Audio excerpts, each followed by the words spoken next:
leaders have told us that the war on terror may last 100 years. The new kind of war against a shadowy enemy that can never be defeated. Either you are with us or you are with the terrorists. Generation after generation will have to lay down its liberty in an endless war for global empire. It was a breathtaking display of firepower. And the Pentagon says it isn't done yet. The perfect specter to convince populations to relinquish their liberty in the name of security. There is no doubt that Saddam Hussein now has weapons of mass destruction. There is no doubt that he is amassing them to use against our friends, against our allies, and against us. And if he does not disarm, the United States of America will lead a coalition and disarm him in the name of peace. We've been told that we're facing a 100-year war that will last generation after generation. In this film, we will explore who pulls the strings and who benefits from the dark spectacle of modern warfare. We will answer the question, do the people know how they are controlled? Do they understand the systems of power that surround them?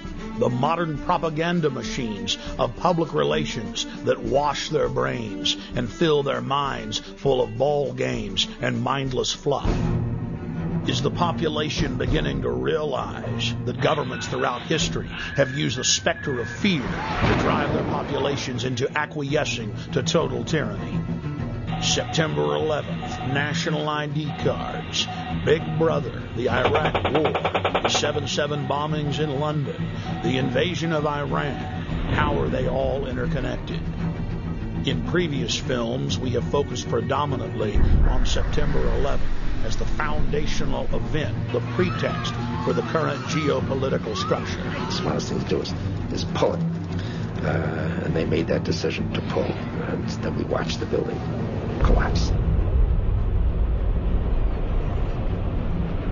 National polls show that most Americans and Westerners believe the official story of 9/11 to be a fraud.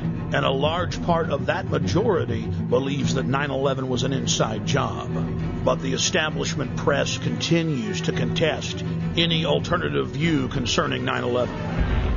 In this documentary, we will first look at historical events that are not contested.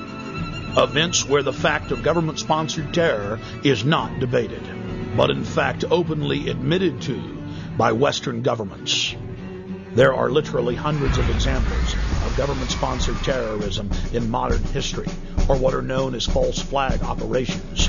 We're going to start by looking at just 5 past examples, then we'll look at several modern cases. What is a false flag?